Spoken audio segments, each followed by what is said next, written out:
مصر کا رہنے والا شیعہ ہر سال اپنے گھر میں عزاداری کا اہتمام کرتا، مجالس برپا کرواتا.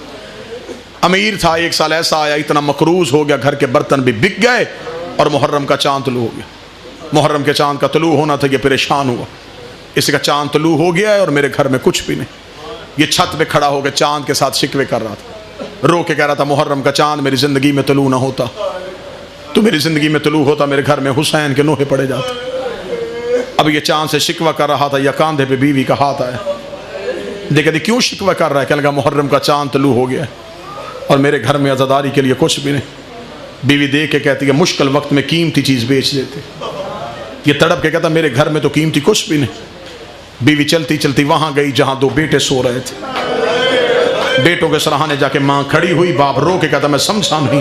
رو کے کہتی میرے گھر میں ان سے قیمتی کچھ بھی نہیں. کیا مطلب؟ میں سمجھا نہیں. رو کے کہتی بردہ فروشوں کے بازار میں جا، انہیں غلام بنا کے بیچ دے، جو قیمت ملے اسے حسین کی عزاداری کروا.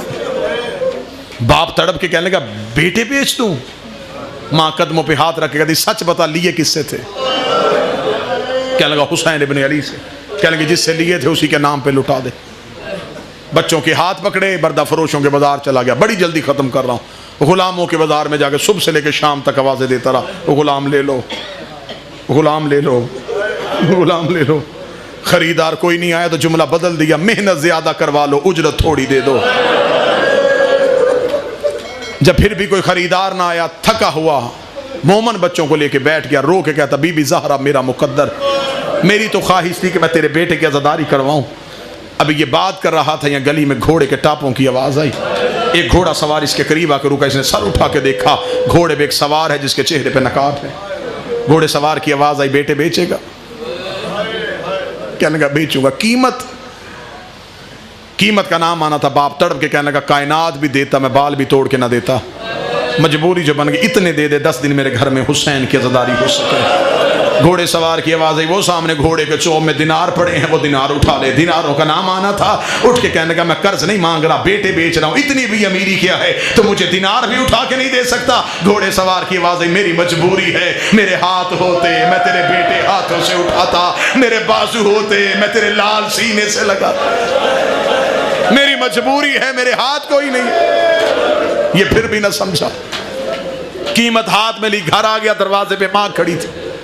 ماں رو کہنے کی بک گئے. اس نے شہر میں اعلان کروا دیا، مومنین آ گئے. اس کے گھر میں عزاداری ہوئی، ماتمداری ہوئی، نیاز تقسیم ہوئی. مومن اپنے گھروں کو چلے گئے. ماں بیٹوں کے خالی بستر دیکھ رہی تھی، باپ بچوں کے کپڑے دیکھ رہا تھا. رات آدھی سے زیادہ ڈھل گئی. بیوی شوہر کے قدموں میں بیٹھ کے کہتی ہے شرمندہ نہیں، پوچھنے آئی ہوں کس کے ہاتھ بیچ کے آیا؟ رو کے کہنے کا کوئی بڑا ہی شریف تھا، بازو اس کے تھے کوئی نہیں. بچے سینے سے لگا کے لے کے چلا گیا. بیوی دیکھ کے کہنے کہ اسے بتایا تھا انہیں نوکری کا طریقہ نہیں آتا. رو کے کہا ہاں میں نے ساری باتیں بتائی تھی. ابھی ماں رو رہی تھی. دروازے پہ دستک ہوئی. میں آخری جملہ پڑھ کے منبر چھوڑنے لگا ہوں. تڑپ کے گئی. دروازہ کھولا. ایک کالے برقعے والی بیوی دونوں بچوں کے ہاتھ پکڑ کے کھڑی ہے.